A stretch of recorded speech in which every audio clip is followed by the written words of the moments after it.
కన్నుల జారిన కన్నీళ్లు తడిపెను దేవుని పాదాలు. ఇప్పటి నుండి నీ కళ్ళు చూచును దేవుని కార్యాలు. కన్నుల జారిన కన్నీళ్లు తడిపెను దేవుని పాదాలు.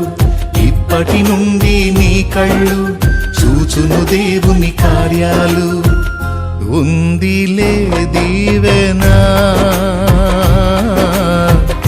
ఎందుక వేదన, పొందిన యాతన దేవుడే మరచునా. ఉందిలే దీవెనా ఎందుక వేదన, పొందిన యాతన దేవుడే మరచునా.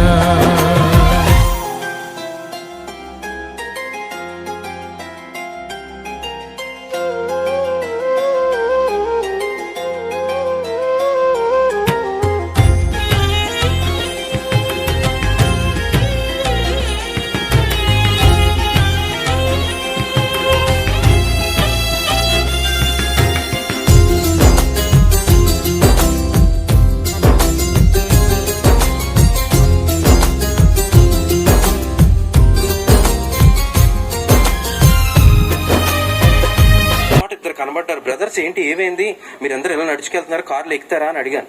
అడగగానే వారు అన్నారు, లేదు లేదు లేదు బ్రదర్, ఇక్కడ మేము గౌరీపట్నంకి వెళ్తున్నాం, గౌరీపట్నం పాదయాత్ర చేసుకుంటూ వెళ్తున్నాం చెప్పులు తీసేసి. ఈరోజు దేవుడు చనిపోయాడు కదా, మేము మా జీవితాల్ని పాదయాత్ర చేయడానికి సిద్ధపరచుకున్నాం, మా పాపాలు పోగొట్టుకోవడానికి అన్నారు. అలాంటి యాత్రలు ఏమి నా దేవుడు బైబిల్లో చెప్పలేదు నీకు. ఒకటే యాత్ర, పరలోకపు యాత్ర. ఒకటే జీవితం, ప్రార్థనా జీవితం. ఒకటే భక్తి, ఆత్మీయమైనటువంటి భక్తి. ఈరోజు అందులో మనం నిలబడగలుగుతున్నామా? ఈరోజు అందులో మనం స్టాండ్ ఫామ్ గా బ్రతకగలుగుతున్నామా? దేవుడు ఒకవేళ లెక్క అడిగితే నువ్వు చెప్పగలుగుతావా? దాసులకి మంచి పేరు తీసుకొచ్చేటువంటి మాదిరిగా మనం బ్రతకగలుగుతున్నామా? ఈరోజు దేవుడు మిమ్మల్ని అందరిని అడిగేటువంటి ప్రశ్న, ప్రియ సంగమా, 2 చేతులు జోడించి చెప్తున్నాను, ఈరోజు గొప్ప పరిచర్య జరిగించినటువంటి ఈ స్థలములో దేవునికి మహిమార్థకరముగా గొప్ప కార్యాలు జరగాలి మీ వద్ద నుండి. గొప్ప పరిచర్య జరగాలి మీ వద్ద నుండి. గొప్పగా దేవుడి ఈ యొక్క పరిచర్యను ఆశీర్వదించాలి. అది కదా దేవుని దాసులకు ఉన్నటువంటి లక్ష్యం. అది కదా దేవుని దాసులు ఏర్పాటు చేసుకుని ఈ ప్రాంతానికి వచ్చింది. ఈరోజు ఆ నిశ్చయతలో నువ్వు దాన్ని కలిగి ఉండి ఆ గమ్యస్థానము పట్టుకుని నువ్వు పరిగెత్తగలుగుతున్నావా? లేకపోతే దేవునికి నువ్వు లెక్క అప్పగించుకోవాలి. దేవుడిచ్చిన పరిచర్య ఏ మనుషుడు కూడా చెదరగొట్టలేడు. ఒకవేళ దేవుడు నిలబెట్టుకోగలిగితే మౌనిగా ఉన్న వాడిని కూడా నిలబెట్టుకోగలుగుతాడు.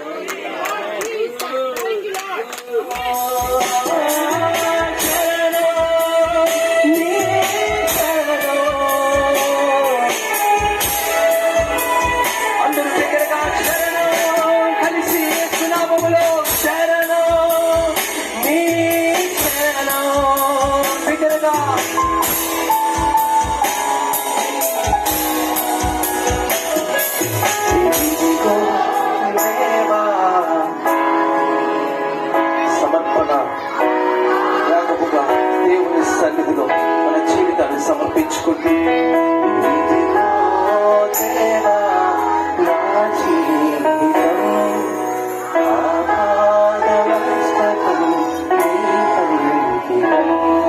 శబ్దం కొడుతూ దేవుని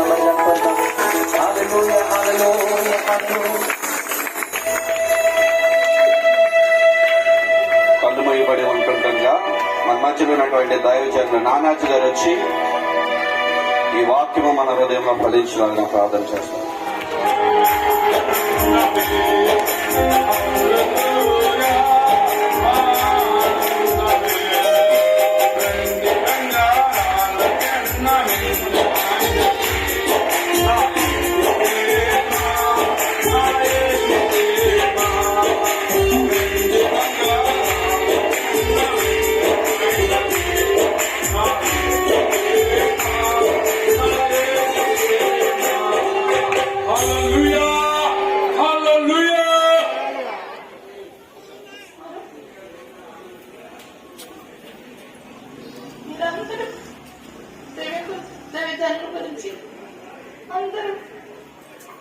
కార్యం.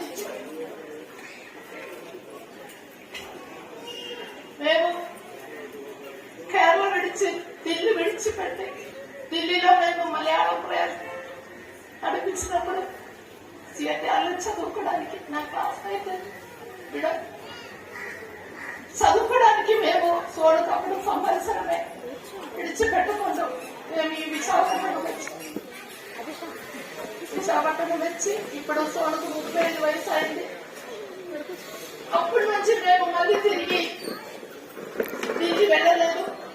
అనేక మంది మమ్మల్ని పంజాబ్ రమ్మని చెప్పారు, అనేక చోట్ల రమ్మని చెప్పారు. మీకు అన్ని గొప్ప ఆదరణ మేము ఇస్తామని అన్నారు. అని మీ అయ్యగారు ఏమన్నారంటే నాకు